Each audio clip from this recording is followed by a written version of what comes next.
Hey, it's the BWI Daily Edition. I know.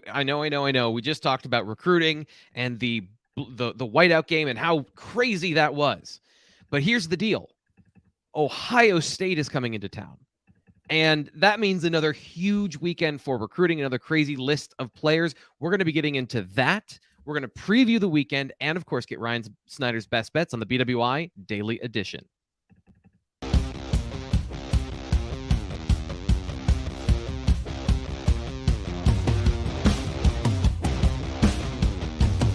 If you're seeing his smiling face, it means it's Friday. Or it means it's Tuesday, but when I'm here, it means it's Friday. Ryan Snyder, he is our recruiting insider talking about all things Penn State football recruiting, and he's our resident sharp. So we're going to give you Ryan Snyder's best bets. Ryan, are you ready to deliver on Friday? I haven't delivered the last 2 weeks as far as best bets. I'm 1-3 this past week, man. I'm bummed. This is the first time I've ever been 4 games below 500 doing best bets. So we need to have a big week. All right, we'll get to that in just a little bit, but there's some big news for Penn State football fans, something you wrote today at BlueWhiteIllustrated.com. You can sign up for $10 and get until next football season, so sign up right now so you get all this information before you have to wait hours and hours and hours for the podcast to come out. But, Ryan, what do you got for us today? Just joining Sean on the bandwagon with a Jaylen Harvey RPM pick. Sean put this in back on October 12th, and there's no signs that Harvey's really ready to commit anytime soon. But there's two big things that just kind of everything's falling in line. One, he's returning for the third straight game this weekend. Of course, went to the Northwestern game, came back last week for Minnesota, and now he's expected to be here again for Ohio State. That's his 5th visit overall since I believe the spring. I think it's April, June, and now these 3 visits. So a lot of positive signs there. But the one thing a lot of people keep talking about though is just his relationship with Chop Robinson. Of course, Chop Robinson played at his school, Quince Orchard. That's a really positive relationship and one that I think is really going to pay off for Penn State. Now, I think even if Chop wasn't here, Penn State would be a top school, but just his progression here and how well Chop's enjoyed his time here. That's really kind of getting out there to Jaylen and really all the guys at his former school. And one thing I'd add too is Chop also trained with Dominic Nichols, who's another guy we have an RPM pick in for. They trained in the spring before Chop got here. I think it was winter, spring, somewhere in that time frame. So just Chop's having a positive impact on a few defensive ends in the Maryland area. Of course, Jaylen, Dominic Nichols. And, I just think all things are pointing in Penn State's direction. So will it be this weekend? I don't think it'll be this weekend. Obviously, anything could happen. But as of Friday afternoon, it doesn't sound like he's ready to do that yet. But I do think, the Lions are the firm favorite here. So a couple of interesting things crop to my mind when we talk about this particular situation and how positive things are. What has been Penn State's success at Quince Orchard over the years? And is this, obviously this is a step in the right direction, but is this enhancing that? Because I know from what we've talked about, this is a very quality school producing a lot of good talent in that region. So what's the history like been there? And is this a positive change? There's nothing. It's not like McDonough or anything like that. I wouldn't say that. I would just say it's Chop's, relationship. I think just a lot of talk is like, I don't know about his time at Maryland, but like there's a lot of people who just have continuously suggested that Chop's really, really enjoyed his time at Penn State, and that's just kind of getting out to the guys down there. But I don't think there's anything there, in depth with the school that like there's a pipeline or anything like that. Okay. Yeah, that's always now that I'm kind of getting used to getting a lay of the land and knowing some of the places and some of the names, I think that's always a thing in the back of your head if you're following this is, okay, is this going to lead to more than just obviously getting Chop Robinson is huge. And then if you can get Jaylen Harvey and that comes through, and then does it snowball? Do you build on these things? And that's an interesting situation. So that, for Penn State fans, positive sign, another pass rusher. Penn State's always done historically pretty well there at that position. When it comes to the whiteout, a lot of instant reaction, a lot of good news, but you've had the chance to talk to a couple players in depth and have some conversations. Just give us the high level, the response to the whiteout now that you've had some more specific talks with players this week. Just a couple guys we've had talks with this week since Sean and I did the pod on Tuesday. Really good talk with Anthony Speca. I've talked about Anthony a lot. I still firmly feel like this is a Penn State Michigan battle. Tennessee's in the mix, but I just think that there's a good gap there, and he's going to most likely end up at one of these two Big Ten schools. I've thought for a little while now that if I had to pick a school, it would be Michigan, and I really wondered how that Michigan loss would have potentially impacted Penn State. I left that conversation thinking for the first time that Penn State might be the team to beat there. And, a couple of reasons why. I mean, one, since September 1st, he says, that really his interest in Penn State has just consistently grown as much as any other school. Like I said, I thought Michigan was the favorite in the summer, and it just kind of feels like Penn State's caught up to them. I mean, I think at worst, this is truly 50-50. And I do believe if I had to pick a pick today, I think it would be Penn State. So that's a positive. Of course, he's also really close with Tamir Robinson, Lamont Payne. He talked about getting to know some of the committed guys this weekend. I know Cooper Cousins was a guy he spoke highly of. So let's keep an eye on that. Anthony doesn't have any other additional visits set for the fall right now. It sounds like his next couple of visits will be early 2023. And I honestly could see him, going to Penn State and Michigan maybe one more time and making a decision. He's not saying that, but just it wouldn't surprise me just because I truly do believe those two schools are well ahead of everybody else. Chance Robinson, 2024 wide receiver from St. Thomas Aquinas, caught up with him as well. Didn't realize the detail, the background of that relationship that to the extent that it is until I caught up with him. Really, of course, Jaylen Snyder gets everything rolling down there in South Florida, but Taylor Stubblefield's built a really strong relationship. Kenny Sanders is very involved there, and Chance is already talking about coming back for an official visit at some point down the road. So just I think he's becoming a player we're going to have to talk about more for 2024 wide receivers. Right now he's ranked 203 in the nation. Bio on 3, a solid 4-star prospect there. And of course, Penn State's really building that pipeline at Aquinas. They have King Mack and Conrad Hussey committed. I think Jordan Lyle, the running back 2024, is another player who's seriously going to consider Penn State. So I think Chance Robinson, just there's a handful of 2024 receivers we've talked about a good bit. I think we need to add Chance Robinson to that list. So 2 positive updates from 2024 guys there. And then I also caught up with the staff at St. Thomas More about Joseph Mupoyi. The main thing I really wanted to get out of that was just who are the other schools involved there, because I do feel pretty good in saying that if Mupoyi could just go anywhere, I think it would be Penn State. I know his mom's very high on Penn State. It seems to be like the closest school to her, and that's going to be important. So I do feel like he's Penn State's to lose. I just the question really is, continuing to watch his development and see where he's up at the end of the year, and then also just kind of when the coaching carousel comes, how does that impact who Penn State may go after, whether it's defensive end or defensive tackle. So they only got a handful of scholarships left right now. If I had to make a pick for somebody, it makes sense for him, but let's see who starts looking around when coaches start getting cut. Yeah, we are 15 seconds away from November at this point, and that's when everything starts to happen, when kind of the fates start to be decided so that coaching staffs that are coming in can get ahead of this and can try and keep players in recruiting classes. One last T-Frank off-the-wall question. Something I read recently was that this is going to be one of the wildest Decembers because of the transfer portal and NIL. First time this has all been kind of full force at the same time. Are you thinking in like everything that you think won't be, or how are you treating that kind of crucible of information coming in December? Like, I guess what are you predicting, or what are you looking at in terms of that? A bunch of freshmen got paid this year, and a bunch of juniors and seniors didn't. Enough said, right? I mean, that's really what it comes down to.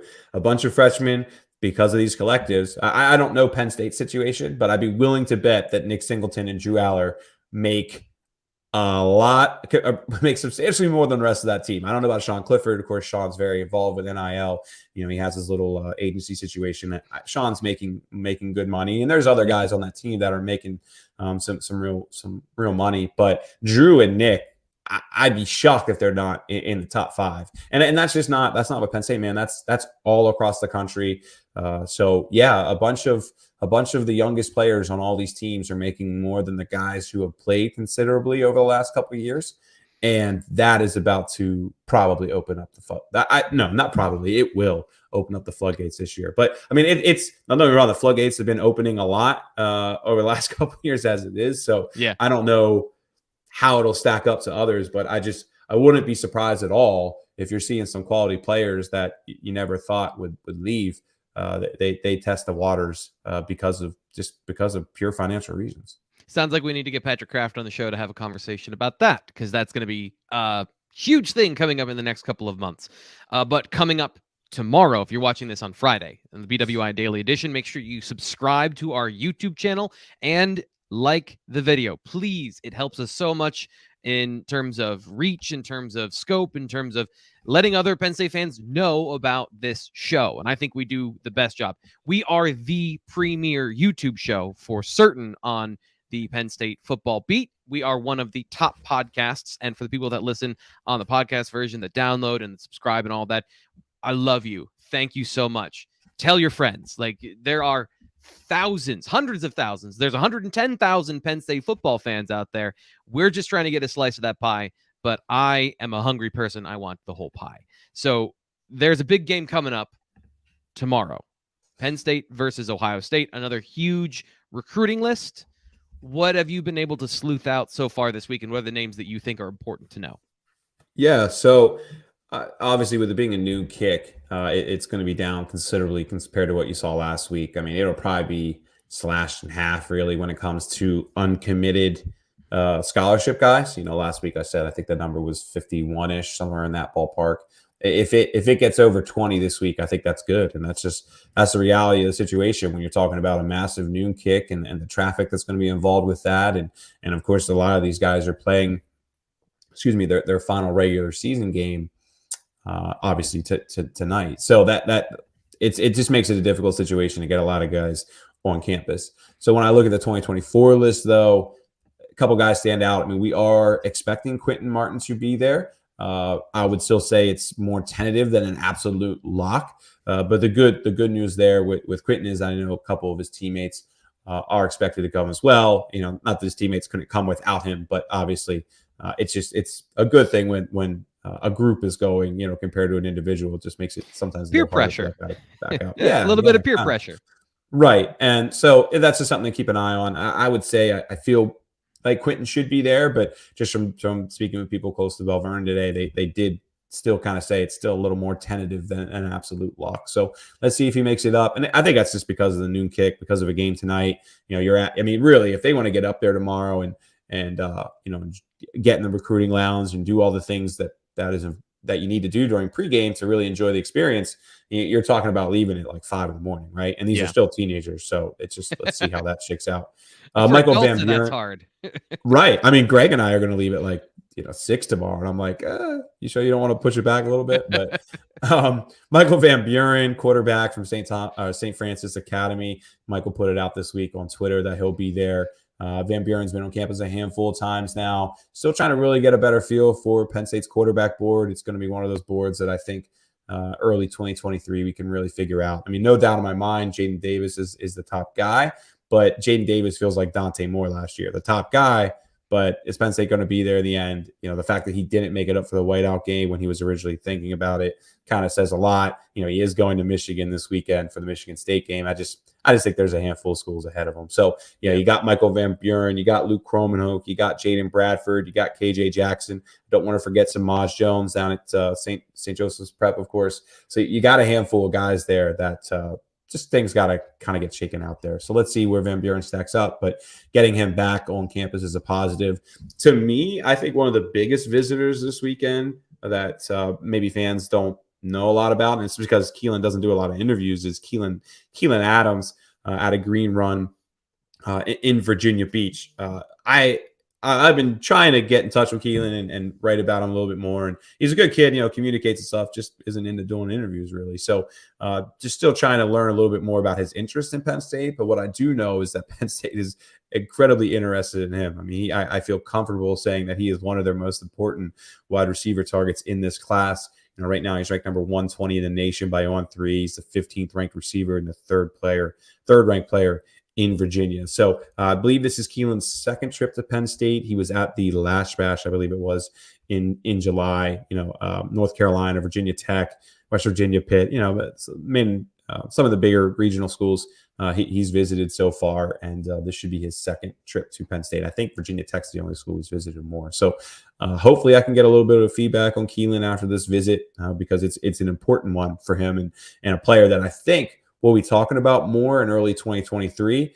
Just right now, he's just, like I said, not really into doing interviews, and it's just hard to get a lot of information there. So one other 2024 guy I got to mention too is Kyle Altuner, 3-star offensive lineman from Good Counsel. Kyle's been up a handful of times now. I think this is, I'm trying to remember. This is third or fourth visit. I want to say this is going to be his fourth visit because I know he was up for camp in June. And I know he was at the Indiana game last year. And then I think there was a spring practice visit sprinkled in there as well. But Notre Dame, Maryland, Michigan State, Tennessee are a handful of the top schools. Michigan as well. I don't want to forget them who have offered Kyle so far. Quality player. He's a quality player. Go ahead. I was just going to say, going back to, really Drew Shelton and seeing, Landon Tangwall, the style of offensive lineman that Penn State has been recruiting out of high school, the physicality, the violence. You just see it here if you watch it on YouTube, the amount of power this guy has compared to maybe some of the guys you saw previous. And I keep coming back to that as a hallmark of what they're recruiting now. And I just find that fascinating, this conversation that we're having about the Penn State offensive line. It's not like internally they don't see the same thing. And it's just interesting every time I see a new offensive lineman kind of reinforce what they're going for at the position. Right. So, nothing really there with Kyle right now that suggests any school is a true favorite. I do know there's a relationship with Landon Tangwall, who, of course, wants a Good Counsel. So let's just see how it shakes out and progresses in the months ahead. Do you want to go through some 2025 guys? What's your thoughts on okay. Let's talk about a couple 2025 guys. Yeah, I won't take too long on this one. There's 4 guys that really kind of stand out to me here. Fahim Delane is going to be, I think he's a potential 5-star player. He's also from Good Counsel. He's Altuner's teammate. I have him as a safety, 6'1", 195. Really got to watch him a lot at Penn State 7-on-7 this year. And, for only being a sophomore, physically, he's already pretty impressive and a really smart player too. Now, it was only 7-on-7. I don't want to overthink it, but, just from watching some of his, 7-on-7 action this year, he knows how to, just decipher a field really is the best way to put it. But, every top school you can think of is going to be after him. Ohio State, Alabama's already offered. Texas A&M's already offered. I believe USC is another one. But, Fahim continues to come back to Penn State. I believe this is his it's his third visit at least, and it might be his fourth already, which is pretty impressive for a 2025 guy. There's a handful of guys who have been up here that many times, but that amount plus how his stature, and he's going to be a high 4-star minimum. I think he's going to be a player that's he already is a very important player, but somebody we'll be talking about a lot if Penn State can stick in the mix with some of those nation's top schools. Just a couple others. Tariq Hare, I'll roll through. St. John's cornerback out of Maryland, 5'11", 175. Virginia Tech, South Carolina, Maryland, Ole Miss are a couple of schools who have offered. He participated in the whiteout camp early this year. Got to watch him against a handful of players. I remember he had 1 or 2 nice plays against Yazid Hayes. Quality player, another guy who's up and coming. Let's see how he stacks up, but he should be a 4-star player when it's all said and done. And then 2 others, Michael Thomas, the third out of Donovan Catholic in New Jersey, quality wide receiver who also camped with Penn State this year. And then Deshaun Burnett, linebacker out of Pittsburgh, 6'2", 200. I believe this will be Deshaun's his third visit to Penn State already. I got to watch him. No, actually, shooting. This is Deshaun's 4th or 5th visit. Actually, let me think about that because he's been up for. He was here last week. He was there at the Lash Bash, and then I think he was here twice, either in the summer or spring. So yeah, visit number 5. Excuse me. With Burnett, he's already stacking up a bunch of offers. West Virginia, Pitt are some of the most recent ones. I think Virginia Tech's about to offer, and I think in 3-4 months from now, you're going to see him well over a dozen offers. He's a very good looking linebacker prospect. And then Michael Thomas too. He's 5'10", 175, but a really just sure hand, smart player. Michigan's already offered him. West Virginia, Maryland, Pitt. Ooh, I always hit my mic during this podcast. I don't like. Anyway, a bunch of good schools for Michael Thomas. Getting animated. Yeah, another player to keep an eye on there out of New Jersey. So I would say, go ahead. Sorry, you go ahead. I thought you were finishing. You go ahead, and then I have something I got to say. Yeah, there's a handful of other guys coming that we're still kind of working on, even as late this morning. I do think we're going to see a handful of guys come in from Cali, which we have not seen very, very often. Shakir Collins is a player I've been talking about a little bit over the last couple of days. Just I'll be curious to see if they make it here. They're supposed to be here, but like Brandon Baker is a really good offensive lineman that's supposed to be coming in. Jordan Davison is a really good running back. Both of them are out of Mater Dei, and then there's a handful of other guys too. Like I said, Shakir Collins. I forget Shakir's school off the top of my head. I know he's a quality linebacker prospect. I think it's like Oro Grande, California. I don't know, one of those. Anyway, he's a good looking 2024 prospect, 3-star player, but think about coming from California for a noon kick. I believe the flights are all booked. All that stuff is there. So, I've been trying to get in touch with, the adults leading this trip to just kind of verify some information. Because I had, like last week, for example, this same group told us they were coming to the Whiteout. And eventually later in the week, they told us they couldn't make it. So it looks like they're going to be here for the Ohio State game. That Jordan Davison, by the way, running back out of Mater Dei, he's ranked number 22 in the nation right now in the on-3 consensus as a 2025 prospect. And then Brandon Baker is a 4-star quality prospect for 2024 offensive tackle. We have it like 6'5", 285-ish.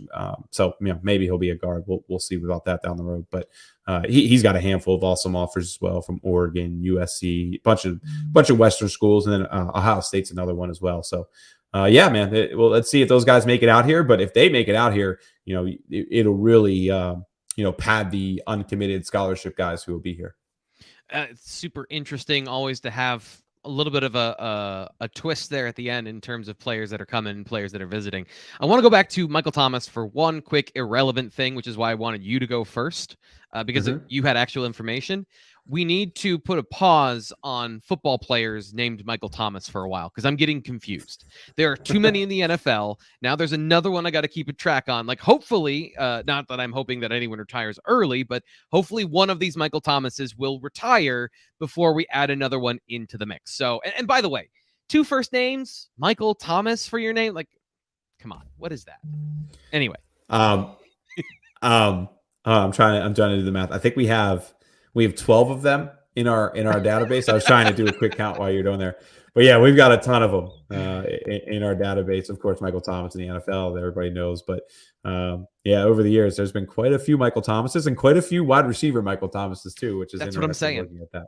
But yeah, it's a popular name. All right, let's get to the most popular segment of the day. That is Ryan Snyder's Best Bets. I think this is going to be one of the best seasons Toledo's ever had. We'll do the official play will be -7.5 first half. Degenerate in me sometimes watches a little Hawaii, Stanford. I'll lay 12 with Stanford. Vanderbilt stinks. I had them last week against Notre Dame. That was a winner.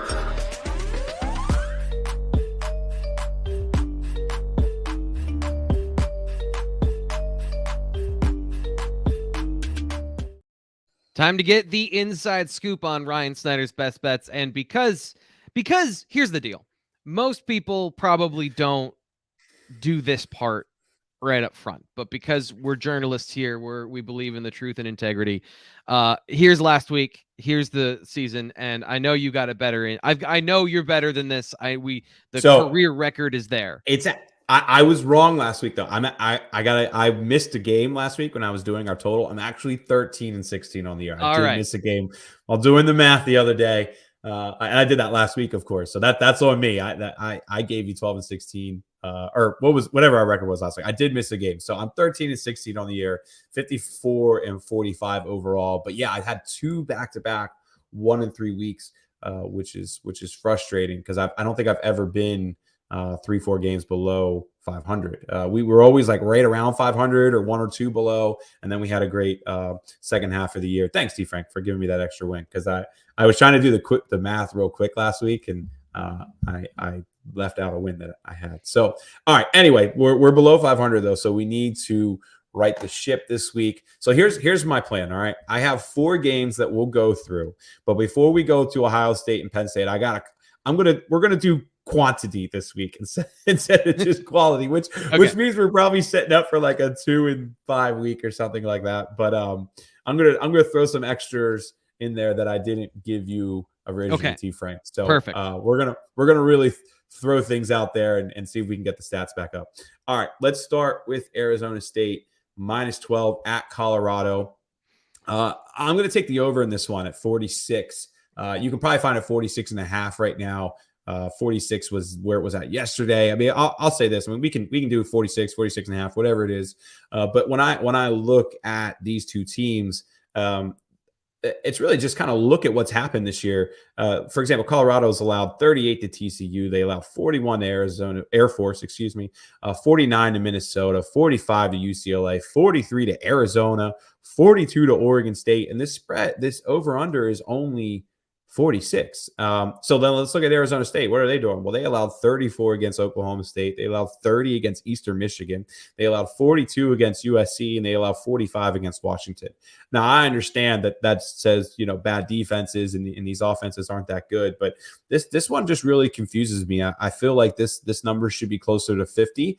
And that's really all I'm really going with on this one. I just looking up and down and what these teams can get. And also an Arizona State -12 speaks a lot in this too. I mean, they're saying Arizona State's going to put up some points. So I don't see any reason why Arizona State can't get to 35. Why can't Colorado get at least 2 touchdowns in this one? Considering, again, I read off the Arizona State numbers there throughout the year. So I'll take the over 46 in this one. And, like I said, I really feel like this one should be closer to 50. So our next game that we have here, Notre Dame, they're at Syracuse, and they're the underdog by a touchdown here. So what are you looking at?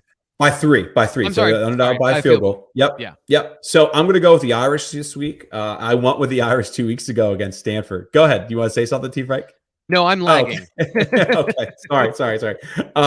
So anyway, Stanford one burned me. I thought that Notre Dame was going to right the ship. They got, they played incredibly poorly against Stanford, but I'm going to go with them one more time here. I do feel like they should finish the season strong. When just kind of looking at some statistical things, they are improving in a lot of ways, but this one is more so about Syracuse having some injuries.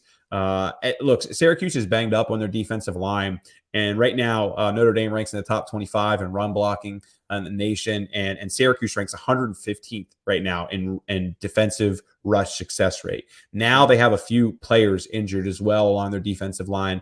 I think this is kind of a similar situation to Penn State last year. They lose PJ Mustipher. They have some really young guys trying to fill in there, and it just. I worry. I mean, I don't worry. I think Notre Dame's going to be able to take advantage of that. I think Notre Dame should be able to control the clock in this one. And then also Notre Dame's due for some turnovers. They rank dead last in the nation right now in turnovers. Obviously they need to produce more as a team, but that's kind of a luck stat as well. I feel like things are going to start bouncing in their way a little bit more. So, I just think Syracuse losing last week to Clemson, their dream season of potentially winning an ACC and all that has been shot now. And really Syracuse, look, they should have lost to Purdue. If anyone watched that game earlier in the year, they should have lost to Virginia. I believe Virginia just missed a field goal, and that's how they lost that game. I mean, Syracuse has gotten, I don't want to say lucky, they've certainly earned where they're at, but there's been quite a few results that, just like, okay, I'll say it. They got lucky, some of them, right? So I was trying to think of a better word for it. But and then also just, Notre Dame at home has been poor this year. But if you look at Notre Dame on the road, they played really well against Ohio State in that season opener. They beat BYU. There's a neutral site game in Vegas, but they beat BYU handily. And then they upset North Carolina on the road earlier this year. So I like Notre Dame getting 3. I like Notre Dame money line even as a little bit as well. But I think Syracuse, after that deflating loss last week with some massive injuries up front and, them not being able to stop the run, a lot of that just speaks, why you should take Notre Dame plus the 3. Okay, so we got Missouri at South Carolina. Missouri getting 4 points in this one. What are you looking at? Yeah, South Carolina's ranked now, guys. I didn't even realize that until I was looking at the polls. They're ranked 25th in the nation now. They got a big win over Texas A&M last week, but Texas A&M is not really that good. And then, look, they beat Kentucky with Will Levis out. So when you start looking through their schedule, I just think they're a little bit of a fraud team at the moment. They definitely should not be a top 25 team in my eyes. Missouri's defense is very good. Looking over Missouri throughout the year, their offense is struggling, yes. But, they stuck with that Georgia team early in the year. I think that was like a 26-22 game. I think that's the one Missouri game most of you guys probably actually watched this year. But, a pick six cost them against Florida. They should have won that game. They also had a missed field goal against Auburn that cost them that game. So Missouri, I think this is just kind of like a buy low spot on Missouri. Not to mention Missouri's beaten South Carolina 3 straight years in a row, and the Tigers are 7-3 against the spread in their last 10 games as an underdog. Again, South Carolina getting ranked. They're back at home. I just feel like this is kind of a letdown spot for them and an opportunity for Missouri to take advantage of that. And again, this is a team that they've played well against over the last couple of years. So give me the Tigers +4 against the Gamecocks. So what do we got next? Those are the ones we have up on the graphic, which I'll put up here. What do we have after that? I'm going to just throw a couple others in here. These were games I was looking at all day, and I didn't pick them, but I've noticed throughout the years that, those games that usually finish 5th, 6th, 7th on my list are the ones that are all winning, and then the ones that are like 1, 2, 3 are the ones we're missing at. So let's throw them in there this week. Texas A&M +2 against Ole Miss at home. Ole Miss got exposed last week against LSU, and while I'm not sold on Texas A&M as a team, I just think this is a bad spot for LSU, a good spot for A&M. By the way, A&M, I was reading a story earlier today. A&M hasn't played at home in like almost a little over a month, so this is their first home game back. I just think it's a good spot for A&M. Give me them +2, and I think Georgia's going to destroy Florida tomorrow. They're -22. I have no faith in Anthony Richardson. Georgia has that Tennessee game coming up next. Obviously that would point to Georgia being in a little bit of a letdown spot here, but with it being, a real rivalry game and them getting the opportunity to whoop up on, their border rival, I expect them to do that. I think 22 is actually still kind of low. I feel like this should be a 24-25 kind of game, kind of spread, excuse me. Last year, this game finished 34-7. I could see another result similar to that. And I'm just going to throw Miami of Ohio in there, -8 at Akron. Akron stinks. They're 1-7. Joe Moorhead's trying to turn that program around. But Akron at home Akron at home getting points has been the least profitable team in the entire nation in college football over the last 3 years. They are hitting like a 30% clip, covering at a 30% clip at home in recent years. So I'll take Miami of Ohio -8. Georgia -22, Texas A&M +2. That is 6 different plays. And now you're going to make me pick a Penn State team that I cannot get a read on to save my life. All right, so let's get into it. We got Penn State. They are underdogs at home. 14.5 is what we have here. Has that stayed consistent? Because I know, was it 15 earlier? How has this line moved throughout the week? It's 15.5. It has dropped to 14.5. You can still get both, though. So if you're going to bet Penn State, make sure you get that 15.5. If you're going to bet Ohio State, get that 14.5. T-Frank, I'm going to let you start because I'll be 100% honest with you. I don't have a pick. I don't know what to pick. I will pick before this ends, but I don't know. I mean, there's a massive part of me that says Penn State has played well against Ohio State. 14.5. They're at home. Like that all bodes well. And then I still have that other side of me that says I don't think Penn State's front seven can pressure CJ Stroud. And as good as Penn State's secondary is, they can't, like secondary is like a batting average as I look at it, right? Like if you're winning 30-40% of the time, like you're doing an awesome job. And I just don't, if you're not getting pressure on the quarterback, that's what those percentages are going to be. Ohio State's going to win 70% of the time. So just what's your thoughts? Go take me through. Well, you're right. And so it's individually too, right? You can't hide as much when you have CJ Stroud with a clean pocket as you can against some other quarterbacks that might not find the open receiver.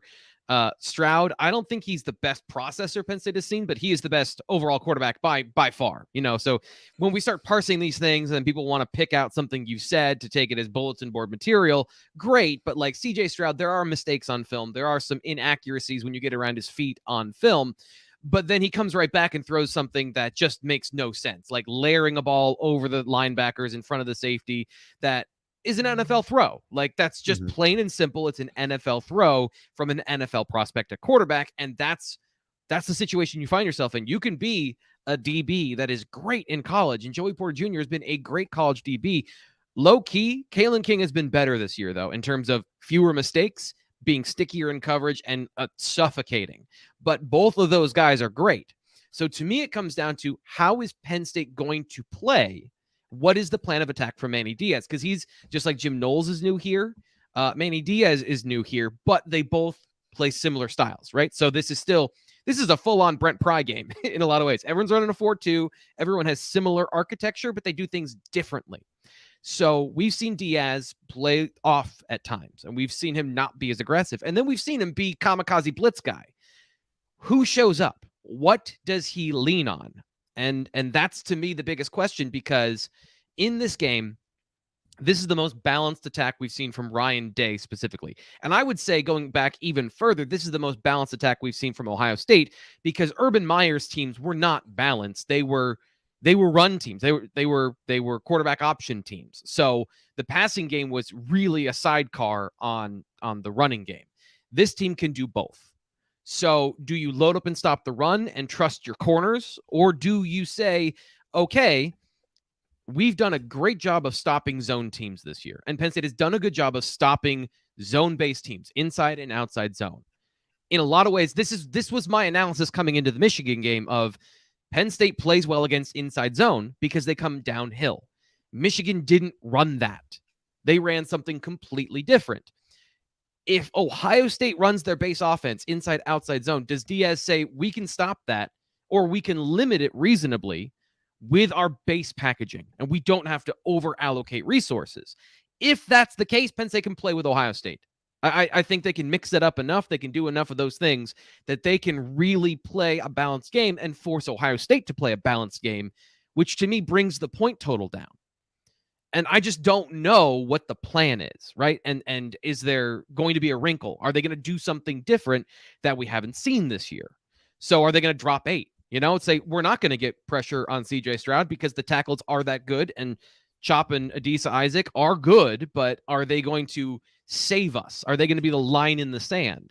I'm just spitballing here. And that's that from an offensive perspective. On the other side, I struggle to find where Penn State's going to get the points, because the way you attack this team, I kind of viewed this of some open receivers. Iowa had some open guys running down the field, but you just can't find them because the pass rush is so good. And eventually this Jim Knowles defense, the way it works, the defensive scheme in the secondary, it is very good at zone coverage and pass offs and things like that.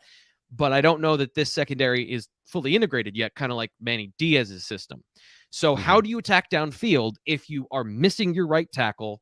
I believe Salim Wormley's banged up, and he played banged up last week, and you don't have Landon Tangwall. So you are down to the exhaust fumes on your offensive line, which isn't going to be able to run the football, at least in my estimation. And, talking to some people, Ohio State, if there's another thing that has been a massive shift from last year, they stop the run. Like they major in stopping the run.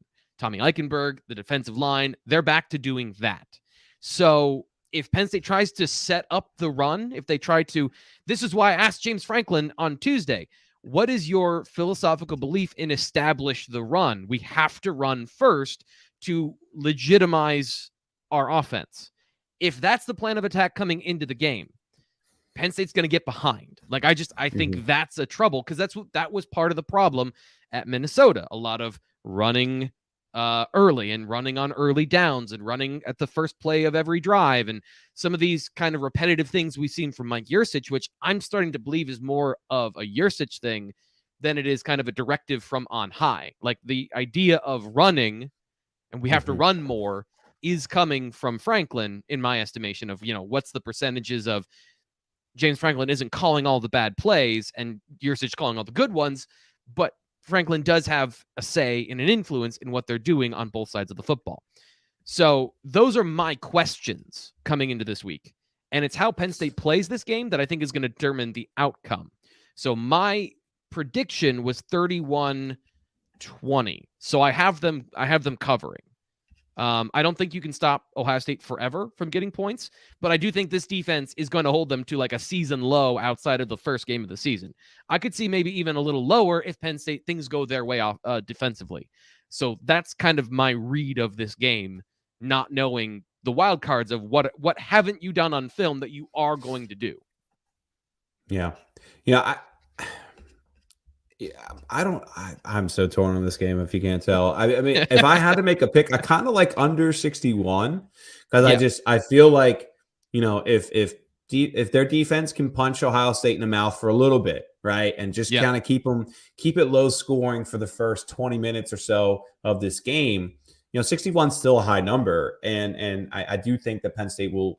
I do think Penn State's going to struggle to get some points. I mean, they have to score 31 points or 30 points to win this game. I just don't know if that's going to happen. Yep. Yeah, I in my eyes, I see Ohio State getting to 31, 35, and I see Penn State maybe cracking the 20s, maybe. Yep. But that still puts us under 61. So I think that's what I'll go with for my official play because I really I didn't even spend time on it because this is Penn State this year, though. That's what's so frustrating about Penn State is it is a total roller coaster, man. And the games that were kind of predictable were the ones that obviously we didn't pick in the very beginning. Even Central Michigan and Northwestern and stuff. I mean, it's just been such a roller coaster ride. But I know Penn State's going to come out and play in this one. They always give their best effort, but Ohio State's going to give their best effort too, and that's why these games have been, fun for some periods for outside watchers or anybody, whether it's both fans or a neutral fan. But I think I'll go under 61. I think there's a little bit of value there. Penn State's defense can, hold strong in the beginning, but depth is going to be an issue. It always is an issue, and I do think in the second half. The Buckeyes will run away with it a little bit. So, I mean, the one thing I will say is, you were talking about the run game there. I was looking through, just advanced stats this week. Penn State's, what is Penn State? I'm sorry, I'm trying to pull it up here. Oh, Penn State's outside the top 100 in rushing success rate this year. There's been this mindset that Penn State's running the ball better, but they're not. They're really not running the ball that much better. Yeah, they have a couple more long runs this year, and that's kind of helped some help some stats, but. And I know people are like, well, if you just pull those runs away, you can't really do that because you can't pull everyone's big runs away. But, it is only just a handful of long runs that have, I think, changed some people's perspectives. But for the most part, there's not much has changed. So that strikes at the heart of the conversation and kind of the sticking point with the offense and the last 2 weeks of kind of the trail of thought I've been on is if you want to establish the run, it doesn't have as much to do with the tight ends. It does not have as much to do with the tight ends as it does the offensive line, anyone on the line. And if you've got one good tight end that's a run blocker and you've got one or two good offensive lineman run blockers, and this was the conversation, can you get higher highs, higher peaks, and then everyone play a baseline? Then you can get some of that consistency. You can get popping those big runs, but also a little bit consistency. That has not materialized. So I think Penn State needs to throw in this game. And here is the sticking point. Everyone knows that. The Ohio State, that's the whole point of what they've been doing is get you to throw the football so that they can take 8 or 9 5-star defensive linemen and attack the quarterback, which again, when you are in a situation where Penn State's right tackle, even at full strength, was a huge red flag in those situation scenarios. This is going to take a brilliant effort by everyone. Mike Yurcich down, the quarterback, guys making plays outside of themselves and things they have not done this year. And also, and a lot of that falls on the quarterback's shoulders to read and be right and take, that step and elevate instead of what happens around you dictates how you play. That's going to be tough because I think they need to throw to set up the run and establish some threats, some legitimate, okay, we're going to be able to get to the tight ends this game. You've got to defend the flats. You've got to be able to defend the intermediate down the middle of the field part. You can't trigger downhill every time you read run. And that is what opened up a lot of those running lanes against Minnesota, who had a good run defense. They didn't come in as a fraud in that game. They were legitimately had talent that could stop the run, but you forced them in a situation where they couldn't assume the run. And I think that's where you got to get to with Ohio State. It's just harder. It's just harder to do that. And, you know, that would be the ideal scenario, is to get them off balance and show maybe some weaknesses we haven't seen on film. Some things that we have not seen guys can't do, or guys are struggling with. The safeties are good, but I do think you can attack zones down the field. And doing that, being able to do that, sets everything else up. We got nothing else to add, T-Frank. I'm going to go with you on this one. All right. I have no read on this team. I know it's pathetic, right? I'm a journalist. I cover this team. This should be the team I have a better read on than anybody. But that just speaks for Penn State this year. And it's not like even just us. Like I obviously I read a lot of national journalists. I read the Bill Conleys of the world. I read a lot of people who, against the spread. You know, I focus on that stuff. I read it constantly all throughout the week, and everybody's just like, I don't know how to pick Penn State games this year. Like if we just kept Penn State games out of my picks, you know, I'd be well above 500. You know, like it's just I can't get it read on overs, unders, spreads. Everything's been difficult with this team, so I'll go under 61. I'm thinking maybe Penn State's defense can play well for the first 20-25 minutes of this game, keep it close at halftime. I mean, I guess one thing I would say is a play that I think about is maybe plus 7.5 for Penn State for the first half, because I do think it's that second half that's gonna give them issues. So we'll go under 61 and maybe plus 7.5 if you guys like that, but. You know, for the most part, pick the other ones I did. Don't pick don't pick anything I'm saying with Penn State, or fade me, really, if you want. Yeah, probably fade me. That's probably the best way to do it. Yeah, the problem with Penn State so far has been the general lack of consistency in what they do well, because the run defense, and that's been good in certain games, and that's been an identity in certain games. But given the nature of the teams they played in those situations, and then kind of the Michigan game, which is a huge outlier. Like if you look at the scope of the season, that was a huge outlier in a lot of different facets, but it did happen. So it is a weakness that if Ohio State says, okay, we're not running zone as much, we're going to dip into some of the other things we do, we're going to pull our linemen, we're going to get out in space. I think Penn State's prepared for that weakness now. They'll have an answer. Maybe they'll be asking safeties to fill and linebackers to backfill in that situation, but it's still a weakness. It's still a thing that we've seen in their basic DNA. Teams have massively taken advantage of it. So it also depends on what the other team is trying to do in that game. Hopefully, and the general reaction to this week on the BWI Daily Edition has been, why are we even listening or watching this game? Because Ohio State is so good and you guys are just licking their boots. So hopefully this has provided a good balance of talking more about Penn State this week, because genuinely we're trying to inform you about what the Buckeyes are. And this is kind of why I've had this tone this week, is this is the most dangerous team I've seen them bring to Happy Valley.